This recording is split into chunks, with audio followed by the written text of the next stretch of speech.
Magandang hapon po, Mayor. Kamusta na po ba ang Aranya at Baluarte Festival 2024? Ngayon pong May 10 to 15 ang ating Aranya at Baluarte. Pero ang pinaka-event po ay mag-uumpisa ng May 13. Meron po tayong rave party. Nandyan po ang Salbakuta.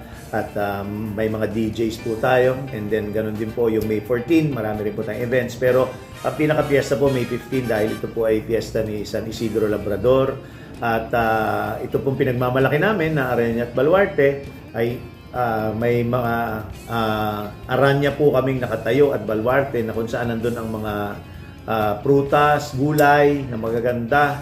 Marami na ho nakaranas niyan. Paglampaso ng prosesyon, pinapamigay po yan sa mga tao, yung mga nakasabit doon. Bilang pagmamahal at paggalang at pagkilala sa ating patron, San Isidro Labrador. Sir, sino-sino po ba ang ating mga panauhing pandangal na darating po? Siyempre, nandiyan naman lagi ang ating governor, kababayan po namin yon, Governor Dr. Helen Tan, si Congressman Attorney Mike Tan, meron din po silang Governors and Congressman Night na gagawin sa May 15. At siyempre, ang panauhing pandangal po talaga ay ang mga taong pupunta rito. Sila po ang aming special guest. Sir, minsay at paanyaya para sa lahat po? Naiyahan po namin kayo, May 15 po, Aranya at Baluarte, maranasan nyo ang kakaibang pagkilala at pagmamahal kay San Isidro de Labrador.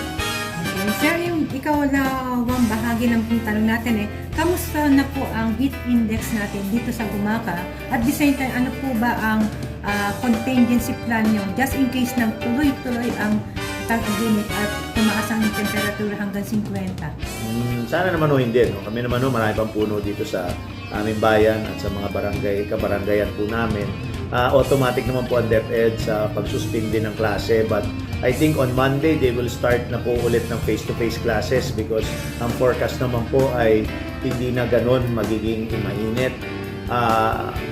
Maabot lang po kami mga 37, 38, hindi naman po kami lumalampas masyado ng mga 40 plus. Kaya manageable naman. Katabi rin namin ang dagat, so meron kaming natural po na nag-absorb ng init.